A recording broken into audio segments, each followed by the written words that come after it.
stacked up. A rose, blind baked in the back of her eye, turns a porcelain window into a beaten black cavern. She may take a brick, decorate and wrap it in brown paper, then allow it to boil, not simmer. Place it in a box and pour in a jug of dissatisfaction. Eye up the glitter laced around the brim and create hopes of whisking away any reminiscence of a telephone line.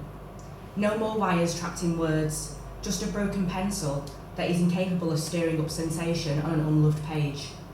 Sitting on a chair and sieving her thoughts into a bowl of confusion, she ponders over the paint that marinades her face daily, longs to bathe in her own thorns and wash in her own poison.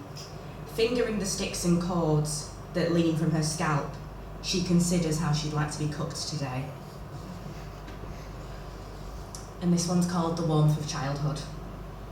The warmth of childhood turned cold, and for a split second, detracted from my blackened bones and bruises that glistened at the hooves of horses, took the attention away from my beaten ovaries that were maimed of their innocence not long after being shunned by a moral brow that was inevitably high maintenance.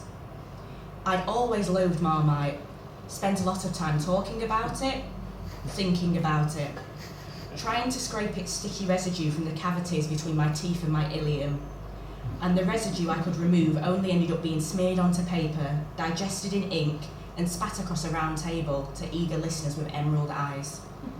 I have spent 14 years and 4 weeks wearing these blacked out glasses, yet only seeing white, pure, clean, and stain-proof, supposedly. But even the greatest of stain removers can't resolve a smear that sticks faster than Marmite and cuts me to the core, allows me to beat my mind blue as a reminder that I'm black, hangs around like a bad smell to remind me that Cupid's chokehold manifests itself with a much higher frequency around the fresher month of September. It's almost like she preempted it and wanted to warn me of what truly lay ahead. But can you ever really trust a woman with no nose? It's been a long while since I've heard any meaningful stories. I'm merely questioned on my whereabouts, my acquaintances, my medication, and my weight. And they say fat isn't a feminist issue.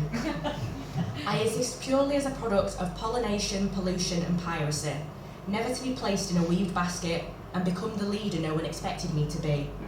I am judged from all angles. As my heart palpitates, hands shake, voice quivers, eyes dart, brow sweats, I feel the cold heat that murmurs sweet nothings around my reflection, around my unfortunate face. It gazes upon you with an expression that dictates that butter would melt. It would reduce to a sticky hot wax and coat the crumbs that had been made for the sole purpose of forming the base of a futuristic cheesecake. Shit, I forgot to bake that cake. Thank you.